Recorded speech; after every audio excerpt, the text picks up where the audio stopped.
Hello, hello. Oh, you're still going. Sorry. Okay, go. Hello, internet friends, and welcome to another episode of the Level 100 podcast. With me, legendary raconteur Matt Britton, and my associate Alex Carey. How are you, mate? Hello, I'm alright, thanks. How are you doing? I'm well. You continue to exist in the physical plane. That's good.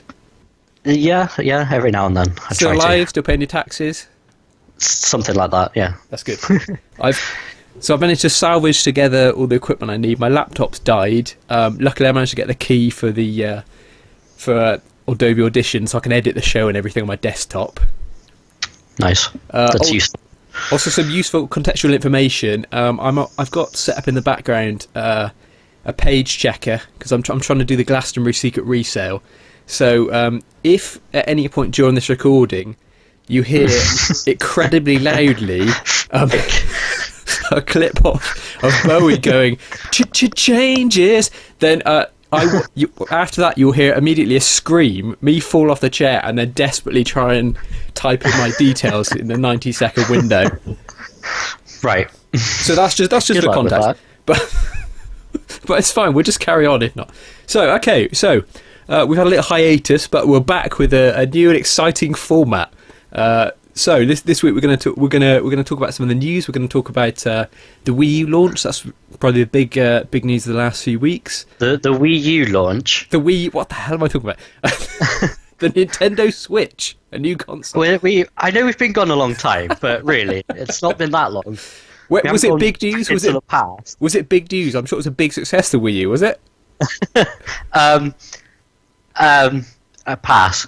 We could talk about it. It's this century, but yeah. So we're going to talk about that. We're going to briefly talk about the Colin Moriarty and the kind of funny hysteria that went on with that tweet. We've got a new comedy list feature. Alex is going to take us through is it your top? It's top 18, isn't it? Duck-based video games.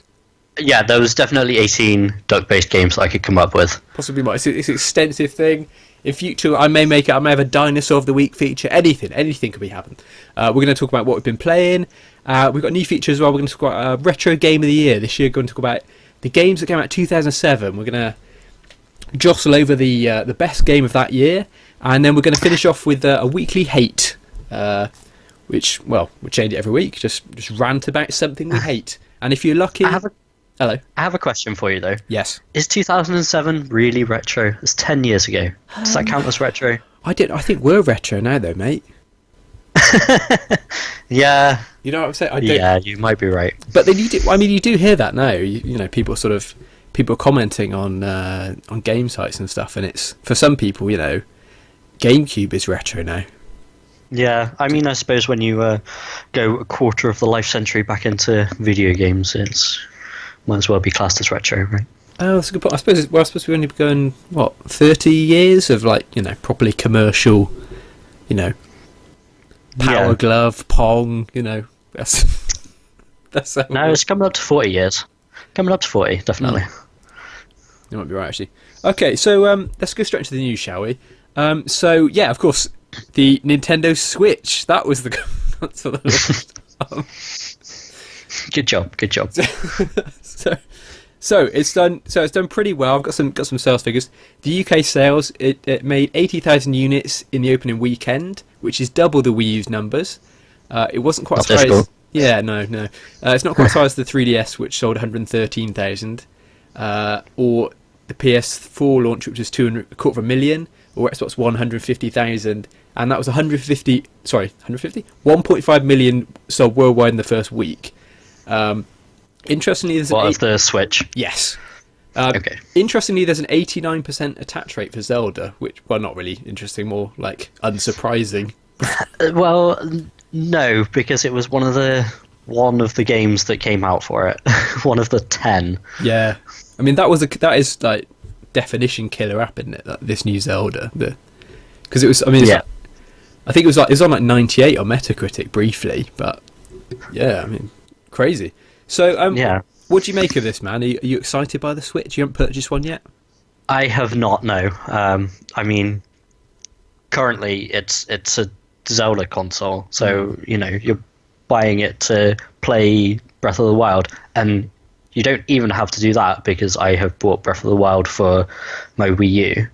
So, So you have limited reason until exactly.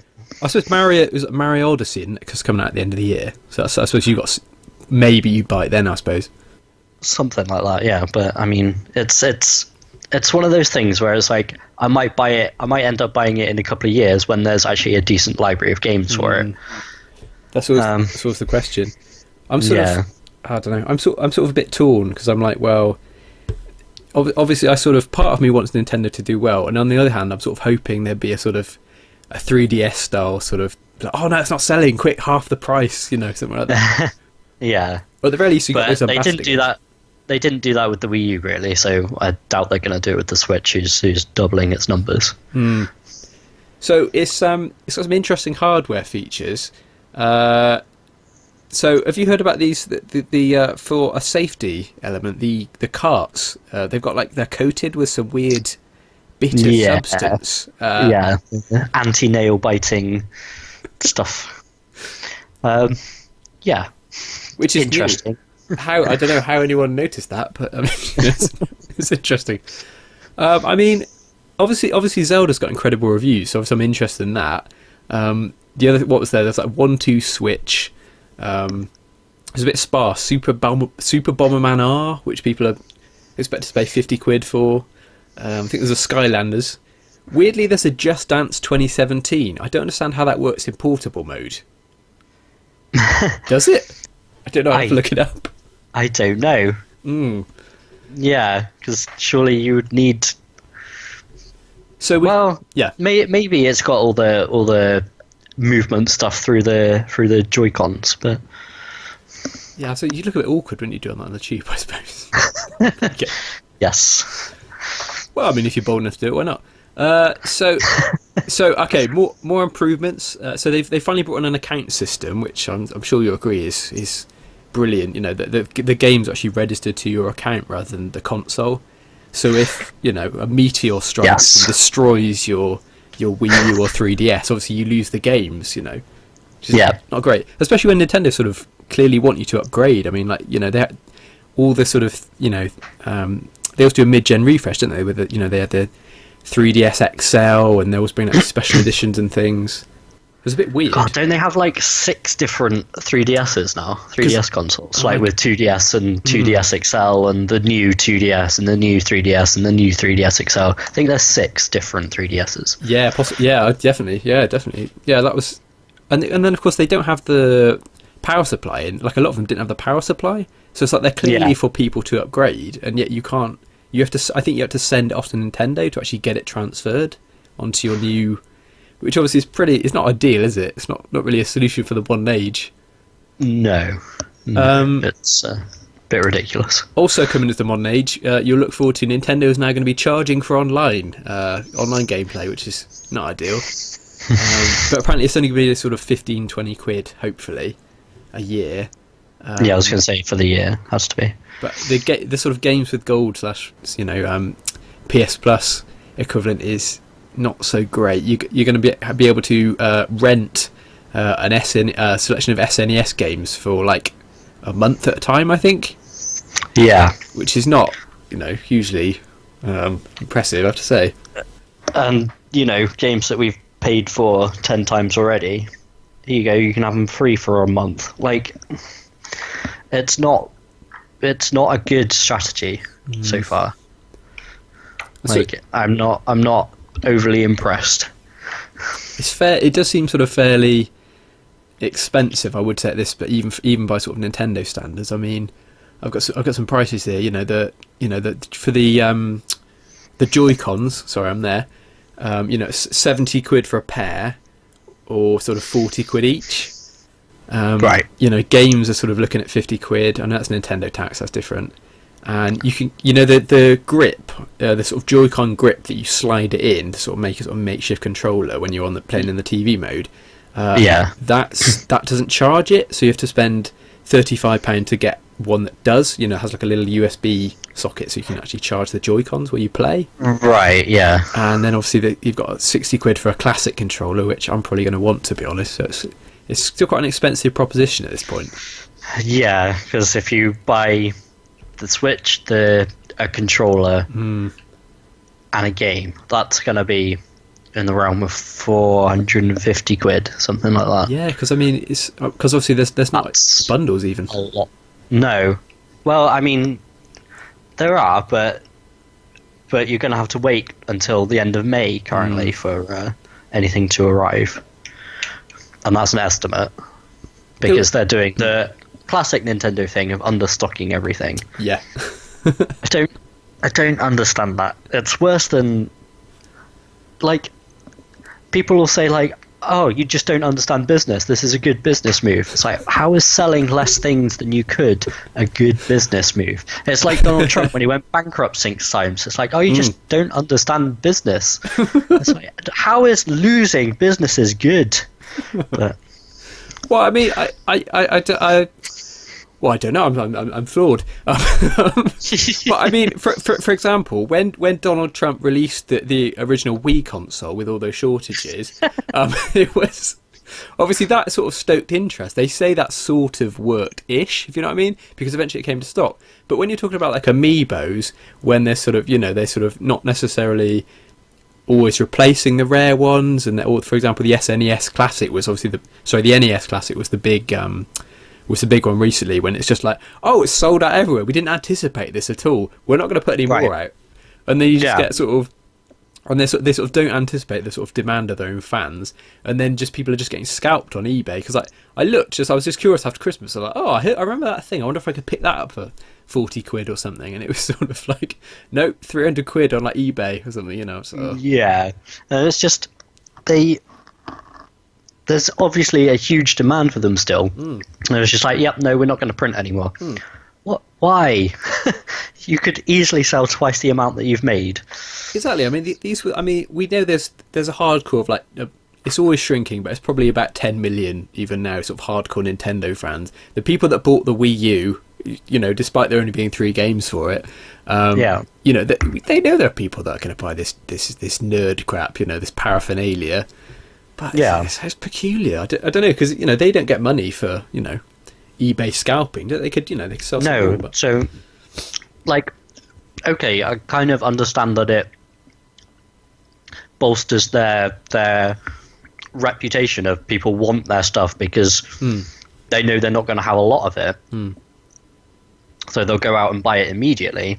But you just want to sell more stuff, surely. Yeah, it's sort of always this kind of strange sort of juxtaposition between the sort of the fabled Nintendo tax of you always think, right, I'm buying this console just for a handful of first party games, and then obviously I'm never going to get the games cheap. I'm always going to spend 50 quid on a Wii U game, or I can have sort of 3 or 4 Xbox One games. It's always that kind of thing. Yeah. But I want Zelda, so I have to buy it, and then I'll buy that. But then when there's sort of all these other sort of things, they're like, we're going to make it, as you say, so that we're going to put it out, we're going to tempt you with it, and then we're going to say, oh, we've run out, sorry. Yeah, maybe good luck next time. It's like, no, because then if I'm a collector, I'm not going to have a next time because I don't have the first thing. Like, that's what happened with the amiibos. Like, people started collecting them, realised they couldn't collect all of them, and then stopped collecting them. So they've kind of shot themselves in the foot with that one. I never even got involved in that because I knew I was like, I'm never going to get all of these. I can't start. That's the thing. Exactly. Especially when you think, especially us being gamers, where you think that the kleptomania, especially people our age that like grew up playing like Banjo-Kazooie and all those 3D platformers, just desperately collecting everything and Pokemon and all these things. I can't start, so I'm just I can't get involved. I bought one in the end. I got they did like a Yoshi's Woolly World or Yarn Tale, whatever the hell it was. I can't remember, whichever was the Wii U one, and they put out like an actual sort of knitted Yoshi. So I had to buy that because I was like, that's so cool, because it actually looked good. Like, I mean, ages ago, like I tried to buy like a Sackboy, like knitted Sackboy on like eBay, and it looks like they don't look right. Like the heads are all deformed. Whereas the Yoshi is like, it's legitimately looks like, I was like, oh, I can't get it. Yeah. But then even then, I saw like I nearly got they had like one of all the colours, and I was nearly, oh, maybe I could get one of all the colours. I was like, no. And then, then they put out a giant Yoshi for like when he said a super mushroom, whatever it is in that game, and it was literally, it was like, I don't know how big it was. I think it was like sort of half a metre or something, because this is enormous Yoshi amiibo, but Bloomin' heck, that's massive. Yeah, but I was like, no, stop now. Okay, so I think the only other thing I'll talk about Switch. I need to say Wii U again then. They're so similar, but yeah. Wait, speaking of Hello. Getting cheap games, my local game had Twilight Princess limited edition. Yep. With the amiibo, for 15 quid. What? I was like, done. So I immediately got that. But I think you get a secret dungeon that's not quite a secret dungeon or something. Yeah. I'm playing through it now, so I'm trying to get there. But I mean, it's I must be one of the few games that I've managed to get of Nintendo cheaply. I think it was just because Game were trying to get rid of their Wii U stock. Yeah. So it's like, yes, done. That's the way to do it. Just buy the last Nintendo console right when it's on the bottom shelf, getting phased out everywhere. Yeah. So maybe now the Wii U is it's time to buy the Wii U. Mate, that's a terrifying proposition, though. The idea that now is like, it's very strange in this modern world of video games when you've got basically with that game physical DLC, because you can't buy. I know it's not like a proper dungeon, but you can't get that like through the Wii U shop or anything like that. And there's no Game of the Year edition, not that there would be, with it on. So the only way in the future to get that DLC was to track down that Wolf Link amiibo. There are ways that you can download those things onto a device that has near field communication. Okay. And just kind of switch those.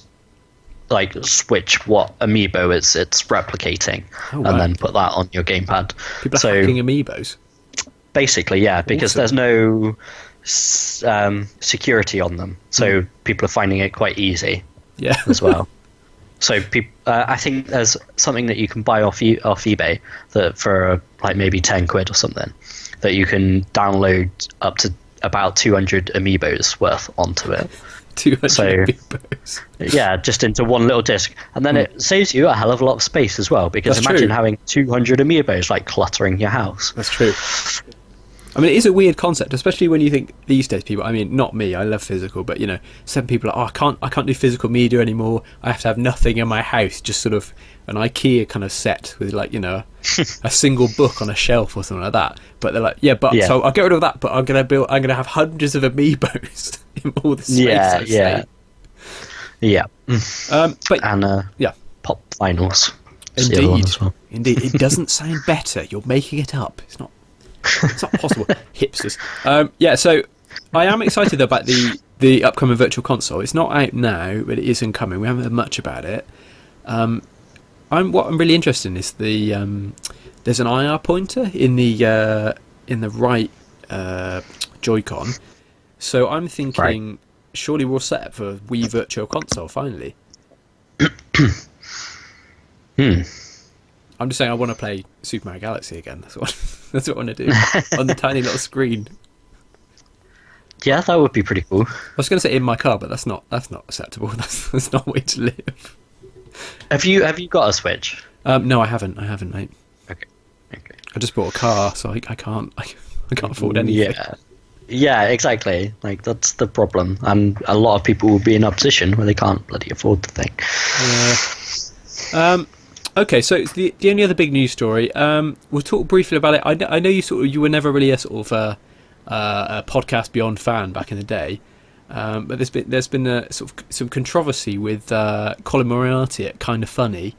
So for people that don't know, this is Colin and Greg, the guy he podcasts with, Greg Miller. They had the #1 PlayStation podcast in the world. They used to work at IGN. They had the biggest podcast PlayStation in the world there. Then they left. They set up their own company, and they've been pretty successful. They've had a cult following of individuals like myself for a while. But Colin recently put a controversial tweet up Do you hear about this at all? I do know about it. Yeah. Okay.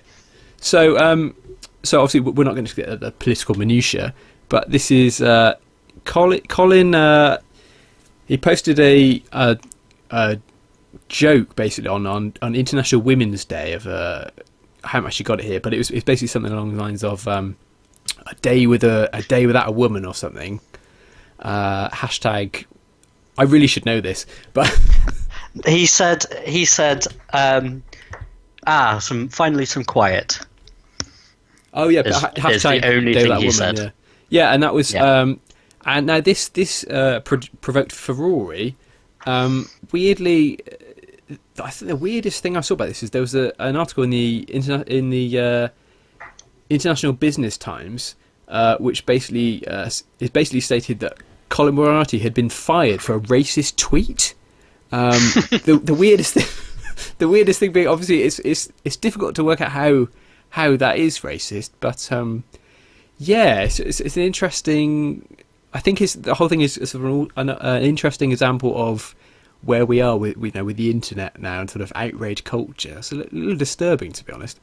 Yeah. I don't know. It's stupid because it was clearly meant as a joke, and if it doesn't land with some people, then I just think it's like anything. It's just intent, isn't it, man? Yeah. Yeah, definitely. And it's one joke. All right, it's slightly misplaced, but I don't think it's worth losing your job over, really, is it? No, it's just a bit sad. I mean, it was never sort of made clear. I mean, he sort of said it's sort of a mutual thing, and they just kind of decided that because I mean he's known as a political guy for some time, and they talk about it on some of their shows, sort of thing. But it's sort of, I think he was like, oh well, I can't, I'm bringing hate on the company or sort of that. That was sort of the official line anyway. But yeah, I'm just a bit sad, to be honest. I mean, I've been listening to sort of their podcasts for maybe 8 years. Yeah. So it's just a bit sad, really. It's literally something I listen to, several times a week, and it's a bit sad that sort of 1 week, you hear, you listen to the show, and it's I can't wait for the next one, and then suddenly that's just it, it's just over. It's just a bit it's a bit disappointing. It's really. kind of like when a long-term series, or when you binge watch a series and come to the end of the season, and then you're just like, oh, what do I do with myself? It's more like if they cancelled like Game of Thrones season 7, like in like episode 3 or something, and they're just like, right, yeah, can't be bothered. just come up with your own, ending or whatever. Little book. Okay, anyway. So do we know what he's going to do? Yeah, he's got a new channel set up called Colin's Last Stand. He's sort of talking about history and sort of politics and all those kind of things. I like him. I mean, he was on the Rubin Report, which I know you're like a big fan of as well. I wouldn't say I'm a big fan of Rubin Report, but I know him very well. I painted you in a corner. I'm sorry. Yeah, you're an acolyte, a follower. Something like that. Yeah. Okay. Okay. We're done with the news.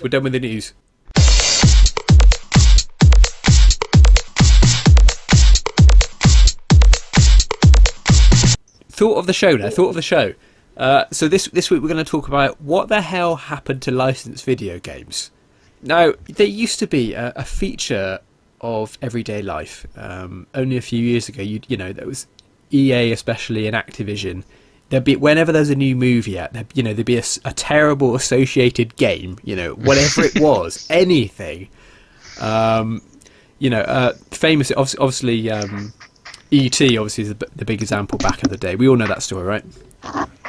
Yeah, I think so. So it was so terrible and sold so poorly that they buried it in the desert. Yes, because it was cheaper than getting rid of them and dumping them in a landfill. I think because it was like one guy made it in like a week. I played it once on an emulator. It's very confusing. It's just those pits, right? You fall in a pit and you have to look for telephone parts. I mean, there are definitely worse games, but yeah, I mean, it's often unfairly called the worst game of all time. But I mean, it does work. I mean, I think there are worse games, definitely. Yeah, but I mean, my sort of point was, some of them used to be good. Like I think I'm gonna let your feet GoldenEye. I mean that's absolute classic. Lord of the Rings games, and they're pretty good as well. They're little. You could unlock little cutscenes or videos from like Ian McKellen and people saying, "Oh, hello, I like video games and all this sort of thing." What about you, man? Do you have any fond memories of licensed games, or are you glad that they've died a death? Well, the only things that really spring to mind are kind of the PS2 era ones. So things like Spider-Man and Superman. Obviously, they varied wildly in quality. Yes. Superman, another one that's supposed to be one of the worst games of all time. Oh, was Superman 64, yeah, actually. Yeah, that one. There's a lot of fog. So, I mean, maybe that's why they died out, because everyone just kind of realised that most of them were terrible.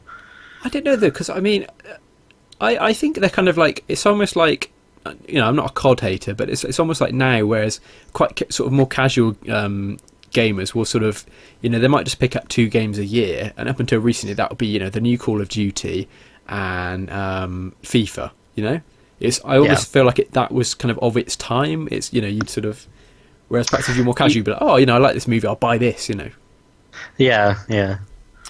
But I don't know, I mean, I don't know, maybe it's a thing of movies generally becoming less popular. Although, having said that, there's stuff like Batman. I mean, I know it's not specifically a movie tie-in, but, there's obviously a lot of superhero films coming out. Arkham, so, Yeah, so... I played City, that was awesome, man. I love that game. Yeah. I didn't get the little trophies, though. They're very, very difficult, the riddler things. I mean, my criticism was always, even back in the day, they'd always sort of pitch them as like, they were sort of, this is a canon story in the universe, which always annoyed me, because I was like, well, this has, if it's I don't know, The Hobbit Part 1, the game, not that there was one, I don't want it to be like, oh, this is what Gandalf did when he went shopping or something, it's before the film. I don't want it like that. I want it to be like shot for shot, the whole film, like even the boring bits. Yeah. Like I would like a point and click Bond game or something like that, when it's like, when there's like QTEs, he has to seduce some femme fatales, and there's like insta fail if you try and seduce M or something like that. It's like that sounds awful, Matt. Like that sounds really bad. I think story-based games are big now, man. I think that would work well. That is true. That's definitely true. Lawrence of Arabia, the game. But then it would be quite short, though, wouldn't it? Because even for a long film, it would be only like 4 hours long for like Lawrence of Arabia. And there's probably there's like a 10-minute musical interlude where you could turn into a music game. I don't know. Press A to sit in a tent and engage in moody dialogue. I don't know. But okay. Yes. So in conclusion, what the hell happened to licensed games? Games got better. Are we agreed on that? And no one cares anymore. Yeah, although having said that, I think they can make a lot more superhero games like that are movie license tie-ins, because there's a lot of superhero games anyway. So why not just kind of give them a film license tie-in? I suppose they're a natural fit, aren't they? With all the crazy stuff. I'd like to play a Thor game. I think I'd be up for doing that. Yeah, just fly around. There was an Avengers game, wasn't there? Oh, was there? I think so. Yeah. It was supposed to be mediocre. Like right. I think it was like a 4-player multiplayer thing. Well, Smash Bros. That'd be amazing. Smash Brothers Avengers. That would be pretty damn good. That'd be good.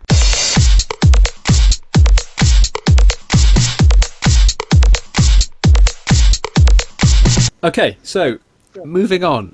Now, our comedy list feature of the week. Alex, you have an encyclopedic knowledge of duck-based video games. This, of course, being the duck-based video game podcast. The number one. The internet's number one duck-based video game podcast. I stole that from Podcast Beyond. That's how emotional I am about all the other stuff. They were for a long time the internet's number one hypothetical abortion podcast. So I was like, I'll just riff on that in a more socially acceptable way. Not that we're conservatives on this show, but yes, Alex, your top 18 duck-based video games. I'm gonna have to cut it down to about 4. Four? My top 4. Are you gonna go in ascending order? I will go in ascending order. Okay, just to build it. That's cool. I like that. Yeah, basically, I can think of 3 duck-based video games off the top of my head. After a bit of research, I came up with a 4th one. I ruled out any games that kind of like had ducks in them because I think ducks. because that could have a somewhat endless list. I'm sure many open world games have ducks randomly scattered around the place, and they're clearly not duck-based video games. So That's I've ruled true. anything like that. Yeah. So, are you ready? Yep. Number 4 Okay. is Duck Hunt. Duck Hunt. Yeah, it's a classic. It's a classic, but I feel like it's not that great. Like it's one of those that's always looked back on with warm nostalgia, but I don't know. So you're saying you're saying it's so out of the only 4 duck-based video games you believe to exist, this is the worst duck-based video game in existence. Yeah, that is true. Which is quite controversial, especially harsh. when you listen to the other 3 that are on my list. Exactly. I mean, for a lot of people, that would be a lot of people's favourite duck-based video game. I would have thought so, yeah.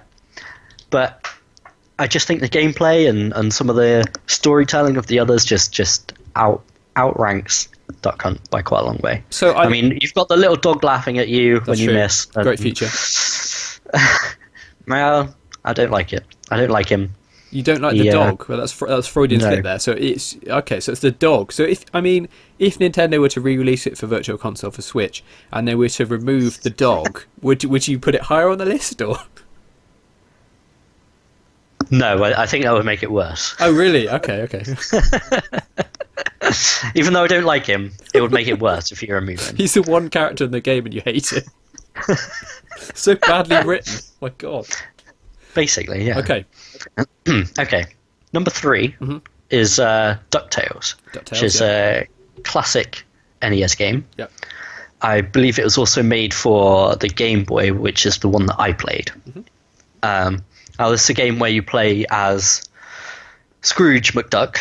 Of course. And you, it's a bit of a classic platform adventure-y kind of game. Yeah.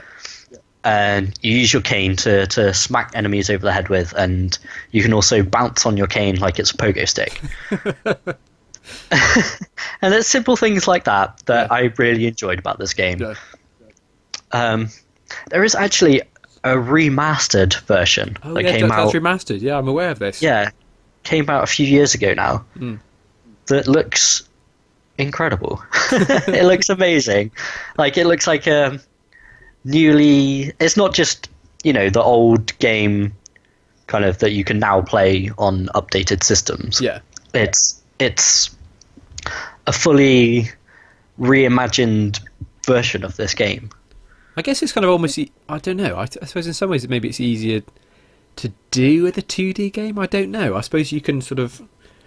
Oh, I don't know. I suppose if you're blowing it up to like sort of 1080, maybe you can just sort of use the same shape somehow. Just kind of I don't know. I guess you keep the gameplay intact, but just kind of make it a little make it a prettier duck. I think that's basically what they've done. Okay. Like they've it's no longer 8-bit. It's fully fleshed out, super detailed little sprites, kind of. Yeah.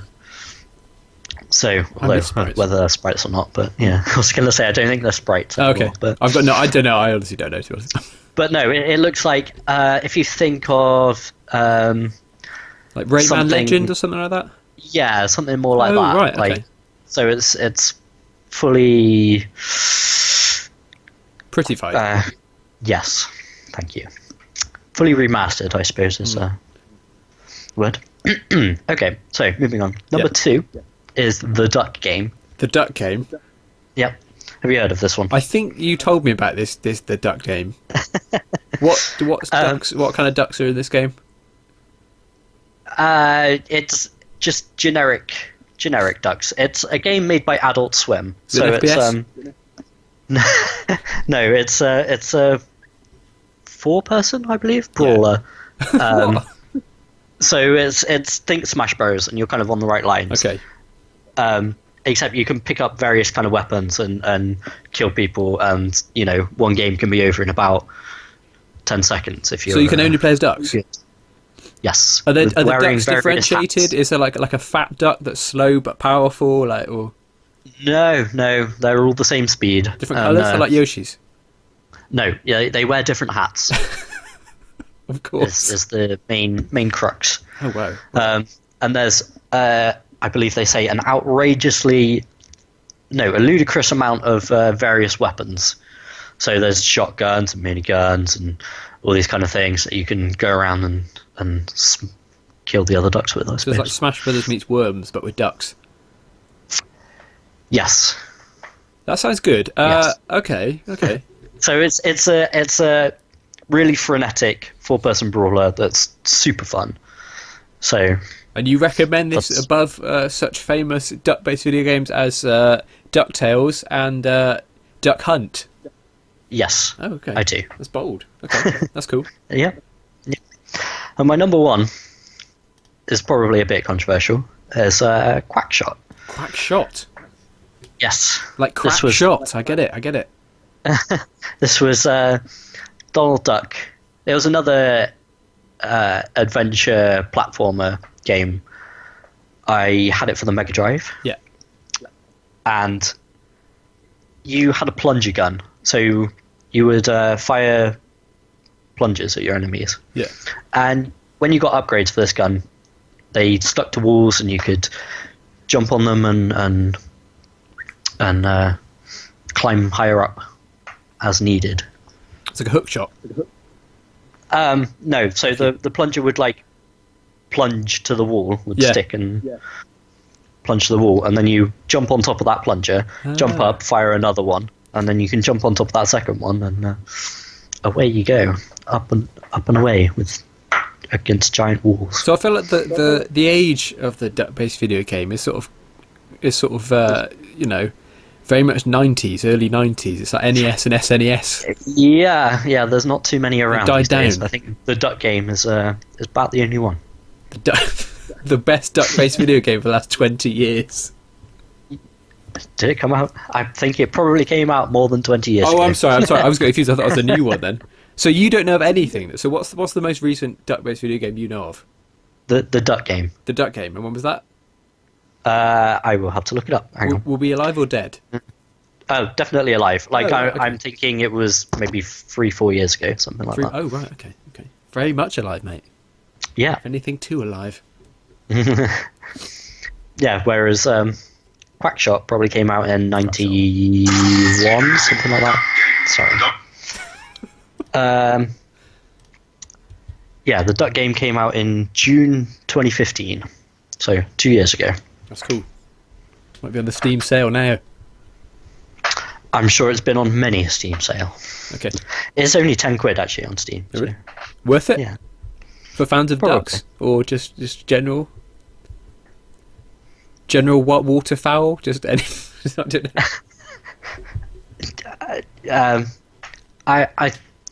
I think as long as because it's got online capabilities as well, so you can play against people online. It's I recommend the game. It's a decent game. Wait, what was it called again? The duck game. Critic. Duck game. I'm just interested. Oh no, sorry, it's just duck game, not the Duck game. It's in capitals as well, just to help you out. Enter the futuristic year of 1984. Okay, interesting. Yes. Ducks Buffalo. 82 on Metacritic. There you go. Big score. Big scores. Yeah.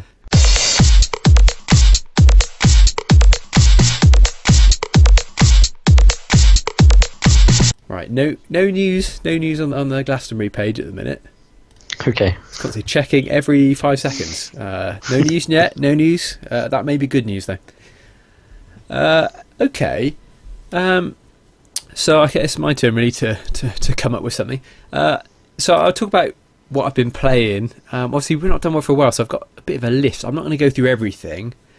I won't talk about Borderlands. Are you going to talk about Borderlands?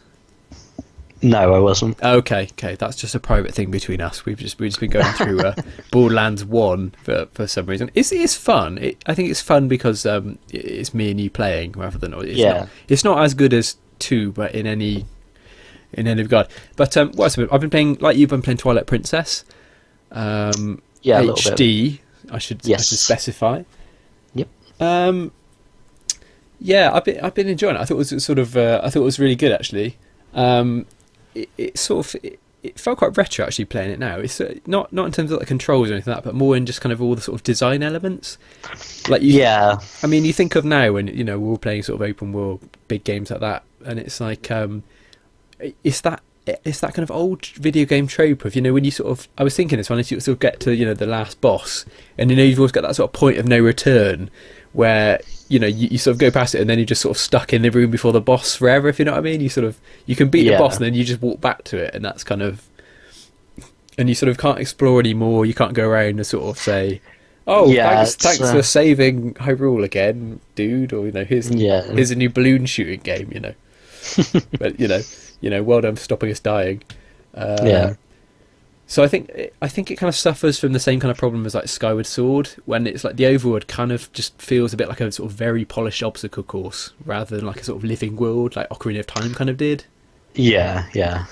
But I think it's probably got the best. I reckon it's probably got the best dungeons in the series. I think some of them are definitely up there. I think.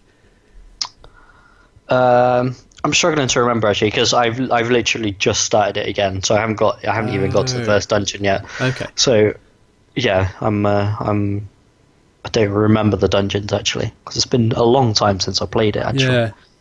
Yeah. I think it's there are some kind of cool, like they're like hidden moves and things when you sort of you learn from, I think it's supposed to be like an ancient Link or something, like this kind of weird skeleton man. But there's some cool ones, like there's the one, I did this all the way through the game because obviously it's very difficult to die for getting all the heart pieces.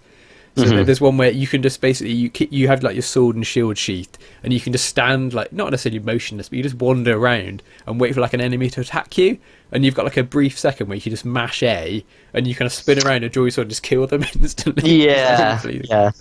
You can't use it on like bosses, or you can use it on like some like iron knuckles and things, but it just sort of irritates them a bit, or just it doesn't work. What else have I been doing? I played Diablo 3 for a bit. That was quite cool. Played through that. That was kind of I liked it. It's kind of like, I never really played the original 2, but it's like it's sort of mad clicking or mashing A and R on the Xbox. It worked quite well actually. It's sorry. I think I had the first one on PC. Like, I used to play on my dad's laptop, which was one of the first like laptops that was ever existed basically. So it was this old brick of a thing. Somehow it ran Diablo. Okay. So I played a lot of the first one. Okay. Yes, I mean I like it. I mean it's got a cool gameplay loop, and when you just kind of mash, get a chain, and then loot drops, and you're kind of it's fun. I like the kind of story as well. It's kind of fun. little Blizzard game. I also played Far Cry 4. There were ducks in that instantly. Yeah, you kill and skin. What can I say? It was a really fun Ubisoft game. I liked it.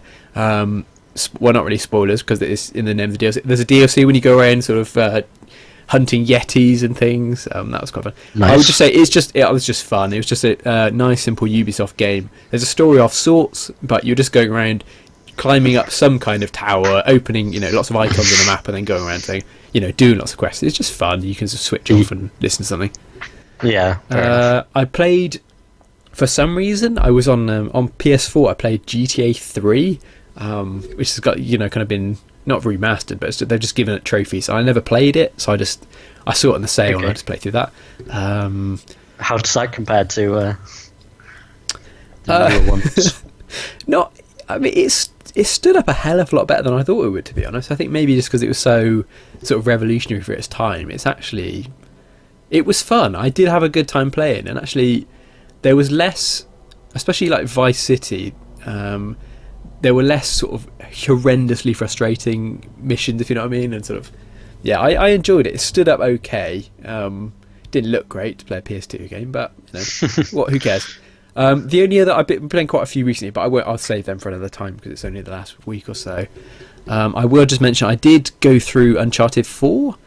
I'm trying to get the platinum, but I need to pay for PS Plus to get the multiplayer achievements. But right, I know you've not played Uncharted, but no, this one was really good. I actually think even though people sort of said, oh, when Uncharted, when The Last of Us came out, there's no way Uncharted can match this. Actually, I wouldn't say Uncharted 4 is as good as Last of Us, because I think it's a very different kind of game, but I thought it was definitely the best in the series. I really enjoyed it, and it's sort of it's an end to that series basically. And I've played all the way through, so it was quite a nice.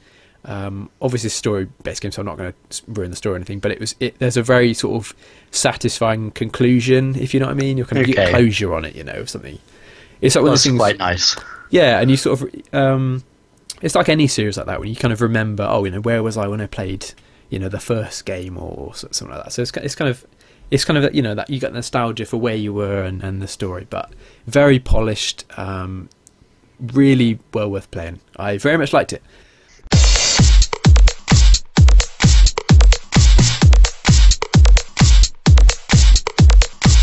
Okay, so now new feature. We're going to do a retro game of the year feature. So each episode we're just gonna pick like just a year, probably to initially just years. Well, I mean, interesting years that had lots of good games out, or got interesting things happening in video games. So this first one we're going to do 2007. So not, as we established, somewhat retro now. 10 years. 10 years. Time is on. So I'll just give you some very brief context about what was happening in 2007. Not in your life, obviously. I don't know that, but probably A level or something. So March 14th, 2007, Microsoft announced the hugely successful Games for Windows Live version of Xbox Live for Windows. Do you remember that? No. Oh, well, it's basically Microsoft just put out some PC games. It's a sort of Games for Windows Live, and you could get Xbox achievements basically. But it was extremely hated on. I don't really understand why. I'm not a PC gamer, but and they killed it now. Anyway, you can't do these things. Is that the one that they're still trying to push? Actually, kind of. No, I think they finally killed it. Or the Windows Store.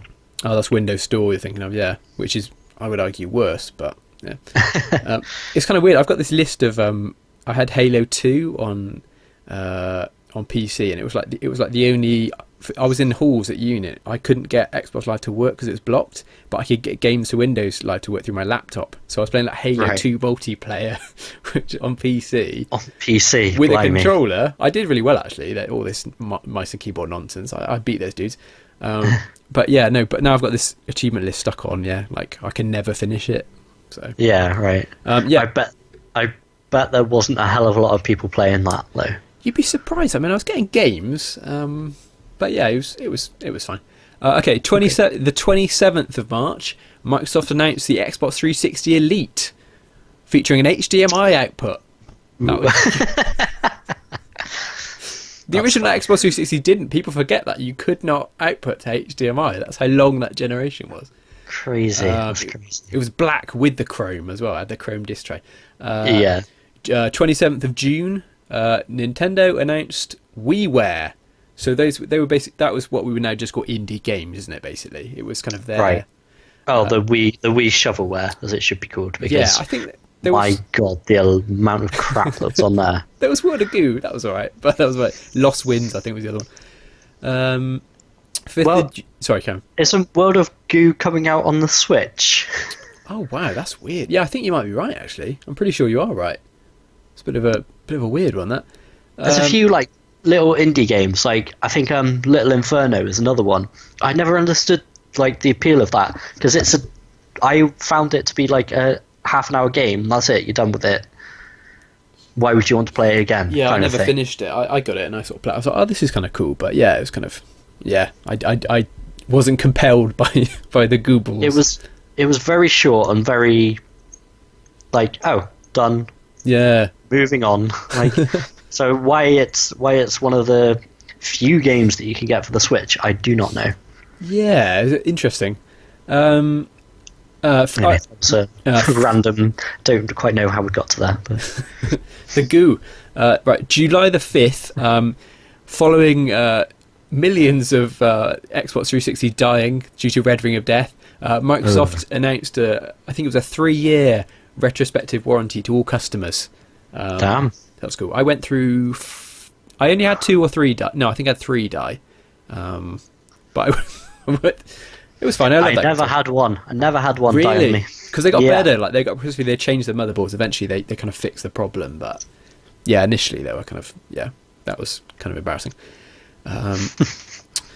September 25th, Halo 3 is released, and it makes $170 million in a 24-hour period, which was at the time the record for the highest grossing opening day of a video game ever. On the It's one of those games that everybody has, Halo 3. Oh, I love Halo so much, the Bungie ones. And then on the 5th of October, Bungie announces split with Microsoft, so they become an independent studio. Microsoft, that was a terrible mistake. Why did they let Bungie go? That was mad. And on the 11th of October, EA announced its decision to buy BioWare, so that was quite a big one. And one more story for you for 2007. December the 19th, 3D Realms released a trailer for Duke Nukem Forever. 6 years since the last trailer, and 11 years since announcing the game. And then even then, it wasn't released for another 4 years. So that was... And still not... Well, yeah, it was forever, wasn't it? Didn't like Gearbox or something finish it as well? It's like not even the original developer. It's so weird. But yeah. Okay, sorry. That was a quick run through of 2007. So now I'm gonna saturate your mind now with just we're gonna throw out some of the big games from 2007, and then we'll kind of get together. We'll come up with our top game or top 3 or something like that. All right, go on. So the Orange Box, Half-Life 2, Half-Life 2 Portal, Team Fortress, and its episodes. Yep. Big game. Yep. This is a really big one. Call of Duty 4 Modern Warfare. Obviously, that's pretty important. I finished it. Oh god, that Mile High Club was very stressful. One of the classic achievements. One of those classics. Yeah, that was one of those ones that probably things like that are one of the few reasons. Those are one of the reasons why I cannot switch to PlayStation as my main console, because I can't lose that. I think that achievement was what started Achievement Hunter as well. Achievement Hunters. Really? Because it's just so hard. YouTube. Yeah, I think that was one of their first videos. Was like getting that, like a guide to getting that achievement, basically. The thing is, I got lucky. Either a guide or someone struggling to get through it. I forget. Oh god, yeah, I can see that. I can remember, I think it took me about 4 hours in the end, over 2 days, because I had to stop, because the first time I did, I put a couple of hours in, and I started to get the hang of it. I got to the very end, and you have to basically, you get through all the fighting bit, and then there's just a simple slow motion. You have to headshot that guard or whatever and save the hostage. And because I was so fired up, I just immediately went left trigger, just bam, bam, bam, and murdered the hostage. And then there's no checkpoint, so you just start the whole thing again. So I was that was one of the things where I was mature enough then. I was sort of like, okay, just put it down, just breathe, and just walk away. Don't smash anything. Yeah, so Halo 3, obviously we mentioned, that was huge. God of War 2, the swan song for the PlayStation 2. That was another game that came out. Elder Scrolls 4 Oblivion, pretty huge. I feel like that was when Elder Scrolls started getting big. People were talking about it. What console? People anyway. Guitar Hero 2, Rock Band 1. Blimey, that was when... Yeah, those games were super big. Yeah, it was. I remember when Guitar Hero 3 came out. That was when it was kind of its zenith, I suppose, of sort of popular. And then it went. Resident Evil 4 Wii Edition, not really counting that. Okay. Crisis 1. That was. Everyone was on about that at the time. Oh, blimey! That was the benchmark, wasn't it? That was so weird. Yeah, that was. Can your PC run this game? If so, your PC is amazing or something. That was. I don't think that sounds up. The game itself isn't that great, actually. No, it's one of those where looks really pretty, but Crisis was the Sonic of its day. I'm going to put that out there, man.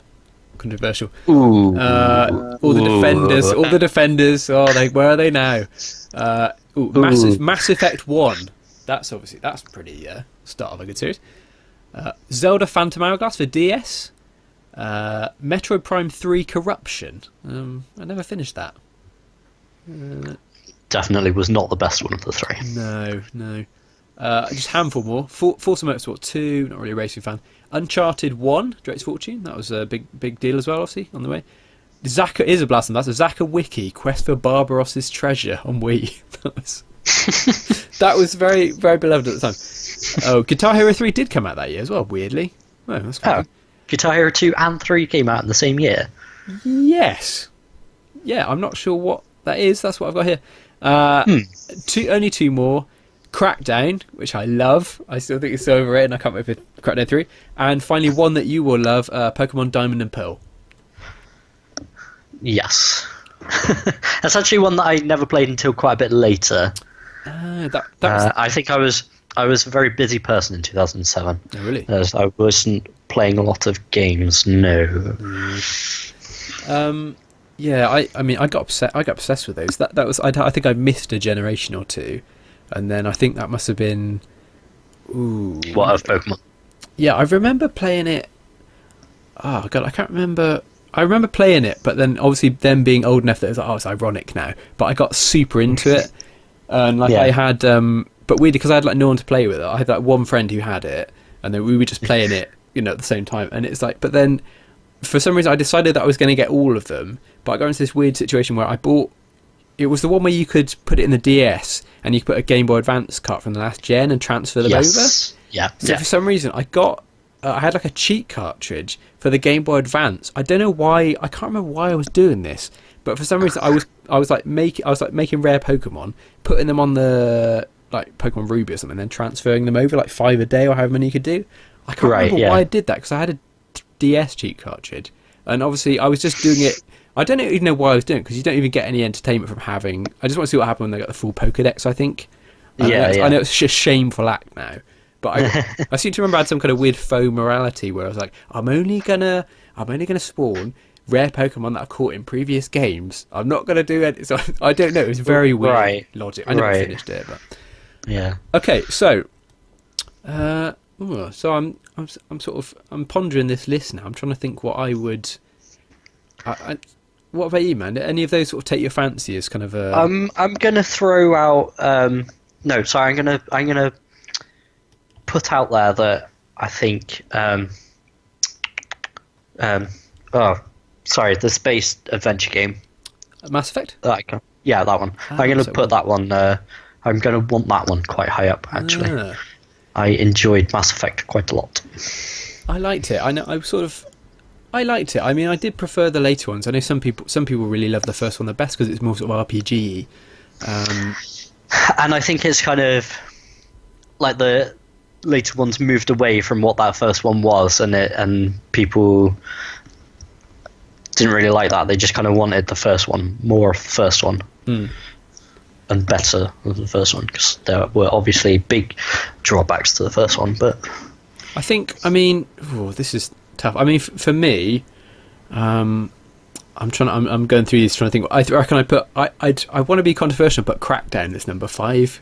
If we're going to, because I just think it was super fun. What else? I think Uncharted 1 again, not as good as the sequels. There was a big jump from 1 to 2. Same with Mass Effect, but I really like that one. Like you said, I never played any of the Uncharted games, so I can't really comment on that one. I'd put Mass Effect. I'd probably put Mass Effect as 3 personally. I agree with you. I have really fond memories of that game. I can't. The thing is, we have to root out a lot of these music games because I refused to get involved in the fad back then. I was like, it's not a real game, back then. So I don't have these fond memories. Yeah, they introduced a lot of new people to games, I think, and also if we don't put that on there, all of these games are going to be either third or first person shooters, which I don't think you can do. That's true. Maybe this was the year of the first person shooter. I guess maybe it was. Because COD 4 was like, that was when FPSs really started to dominate, I would say, and that was when Call of Duty got big. It was. And Halo. So I feel like actually I think COD 4 and Halo 3 probably have to be in top 2. I'm not gonna. I don't know. I can't really choose between them. They're so different. I think COD has to be number 1. Like, I don't know. the thing is, it's difficult to do the individual games, because if you're saying COD versus Halo, or even COD Modern Warfare versus Bungie Halos, I'd say Halo. But I suppose Reach is my favourite. So I'll go with you. I'm going to go with you. I'm going to say COD 4. I think that should be retro game of the year, I think. Yeah. Halo. Yep. I put Halo 3 number 2. You down with that? Yeah, I think so. So we're doing Modern Warfare at number 1. Halo 3 at number 2. God of War nowhere. Don't care. I'm ignoring Oblivion on the basis that Skyrim is better in every way. I'm ignoring all the music games. Crisis, we've established, sucks, and everyone needs to accept that.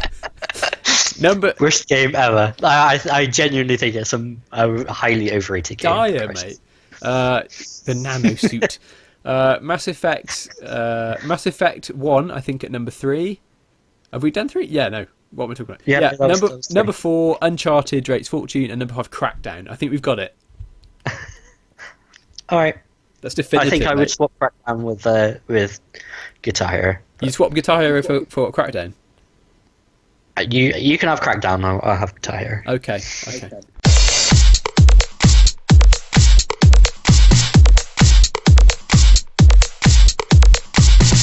Did I tell you I got Breath of the Wild for Wii U? Oh, jealousy. Oh my. Yeah, so hopefully I'll be playing that. But actually I think the only game I've only really been playing one new game since we last spoke, which was Paper Mario Color Splash on the Wii U. It was gifted to you by a bank manager, right? By my landlord. Okay. It wasn't gifted; it's just loaned. He was round a few times, and we were talking about it once or twice, and he decided to bring it round on the last time he was here. So I've been playing that. I'm enjoying it. I like the Paper Mario games. They're all a bit tongue in cheek, so it's they're all fun to play through. With this one, I think the last one I played, though, I didn't play the 3DS one. Oh, yeah. I've got it, but I haven't played it, actually. It's one of those ones that's on my list to play. Yeah. So the last one I played was actually 1,000 Year Door, which is on the GameCube. Yeah, it was a long time ago. Yeah. Was there one on the Wii? I forget. Oh, God, there was. Yeah, there was... There must have been. Super Paper Mario. It was when you could turn, it was like 3D, 2D, so you could press a button and basically like switch the angle so it's behind Paper Mario, so you could kind of get around obstacles that it didn't look like you could. It was kind of clever, actually, but I didn't finish it. Okay. Well, with this one, I'm finding it's, I feel like this one's a lot longer than 1,000 Year Door. Okay. Because so far I've only collected one of the 6... big color shines that you need to get throughout the game. Big color shines. Paint stars. Sorry. Paint stars. Yes, paint stars. Okay. And so yeah, I'm enjoying it a lot. But the other thing that I'm finding with it is there seems to be a few obscure bits. Like if you miss going all the way to the end of one level, like you think you've got to the edge of one bit, so you go back and explore another bit, or you've got one small paint star. Yeah. You miss something in the level, and you don't realise that you've missed it in the level, and there's nothing to tell you to go back into that level and find it. Oh, so you've not got like a list of collectibles or whatever? No. So there was one thing that I needed to get to progress through the game, which was essentially a collectible, but it's a Toad rescue squad. Oh, cool! A rescue Toad, Captain Toad in the purple squad. Yeah. Yeah. And so I ended up going around every nook and cranny of every single level before I finally found it. It was literally the last level that I could have explored. Oh, no. Before I found this last purple rescue Toad, so I could finally progress. And that took me such a long time, and it was so tedious. And there was like, the only hint in the game was like, oh, you need to go through this way. And it was like, I know I need to go through that way, but the only way to do that is to find this last Toad. So that annoyed me a bit about it. That is a blast from the past when, like pre-internet, when you couldn't just cheat. You were just like, where is this yeah, thing? I mean, I'm sure I could have looked it up, but, it's not how I like to play games most of the time. So. That's cool. So yeah, but I mean, apart from that, I enjoy it. Yeah, I enjoy the Paper Mario games.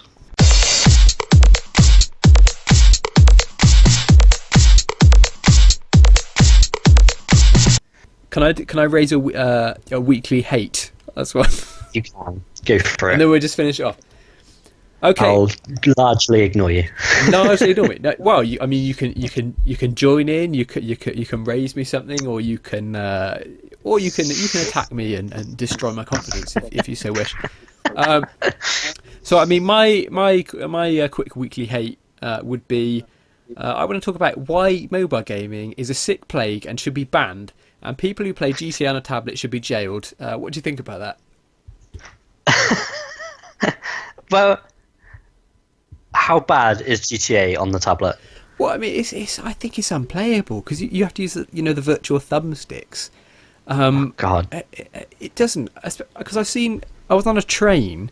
To be fair, this is probably about a year ago, but it's still relevant, and I'm just, I'm walking down, obviously you walk down the aisle, what do you even call that? It's an aisle, we'll call it an aisle, look at your receipt, and I see a young man there, clutching quite a big tablet as well, like one of those oversized ones, and he's playing like, it looked like GTA 3 or Vice City, so it was one of the old ones as well, with these little thumbsticks, and I just saw him for the maybe sort of 5 seconds that I could see it as I looked and took time to judge. I just saw him bash repeatedly against the same bit of wall trying to get around the corner, and I'm just like, what? I think we've all had that problem in GTA though.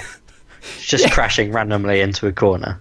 But I'm going to do my best to defend this guy. What are you doing? What are you doing in life? You can do anything with that tablet, and you've chosen to play a real video game on a format which is not suitable for playing video games. You're attacking someone for playing a video game that they like. He should have played the Angry Bird or the Flappy Bird or the Tiny Wings or any of those popular video games for the touchy phone. He should not have played Grand Theft Auto, which is our thing.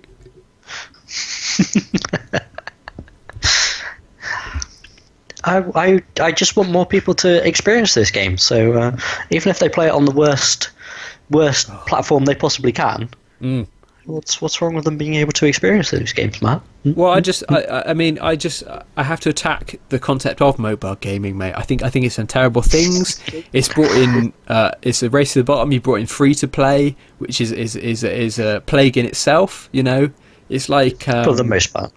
The plagues on, I get biblical now, it's like the plagues of Egypt, the locusts, that's like free to play. The virtual joysticks is whatever when the river was the virtual beige. joysticks are terrible. They're definitely terrible. Everything is like 99p, and no one will pay more than that, even if because Mario came out and they're like, ooh, wasn't it like a tenner or something? I can't remember, but they're like, oh, something like that. I'm not playing for £10 for a Nintendo game. Like, what? What yeah, is but madness? Have you played it though? Super Mario Run? Yeah. No, I haven't. It's awful. Really? Okay. It's definitely not worth a tenner. No, it's a generic runner game, except you've got Mario instead of anybody else, and it's not worth 10 quid. I think that in itself it illustrates my point. The fact that you can play that, that's almost the best you could do for a Mario game.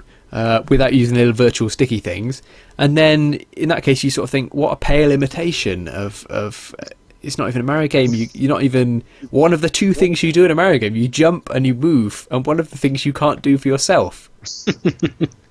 Yes, it is true.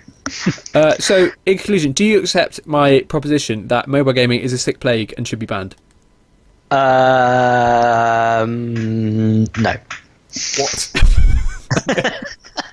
Well, I think there are a lot of games that you can play on mobile that are good for mobile. Things like Rolando 2, Quest for the Golden games. Orchid.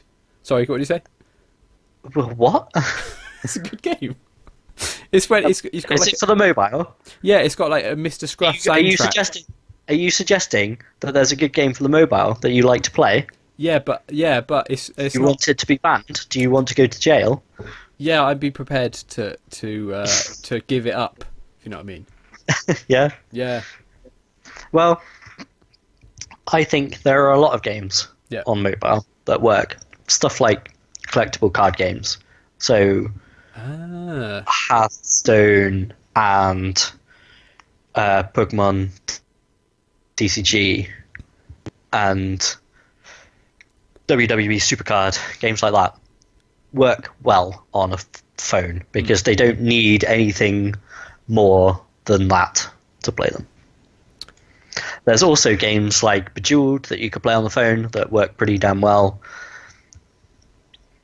But yes, games like GTA and first-person shooters shouldn't be allowed on the phone because they're hot garbage. Okay, so in conclusion, I have absolute power, and I'm going to ban it anyway. It's all gone. I control the government behind the scenes. I am Trump. Behind the hair, I am Trump. Are you? And Are Merkel. you really? And Merkel too. But Merkel being well known for having all the power. She's in charge of the video games, man. Everyone knows that.